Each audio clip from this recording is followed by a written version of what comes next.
Samantala, minadong kinakabahan ang young heartthrob na si Daniel Padilla para sa nalalapit niyang birthday concert. Pero palaban si Daniel sa mga bumabatiko sa ka-love team na si Catherine Bernardo. Daniel Padilla, trending na. Balik trabaho na si Daniel Padilla mula sa masayang bakasyon sa Subic para sa 17th birthday ng ka-love team na si Catherine Bernardo. Hinarap niya rin ang mga batikos kay Catherine at sa kanyang ina. Hindi raw namansin ng isang fan si Catherine at suplada na rin umano pati ang kanyang ina. Hindi kami perpekto, di ba?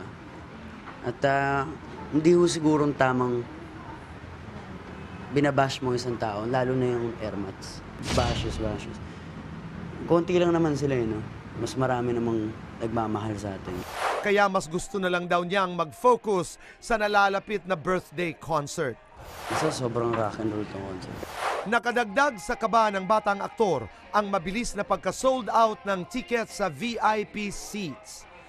Ako naman, syempre nagbayad din sila dito kaya kailangan natin paganda. Hindi pwedeng basta concert lang, kanta na ka ng kanta. Kailangan yung handa at yung maganda yung preparation na gagawin mo. At yung maganda rin yung mapapanood na yung kumbaga sulit talaga. Maagang regalo para kay Daniel ang pagpayag ni Catherine na magkaroon ng special participation sa kanyang concert sa April 30.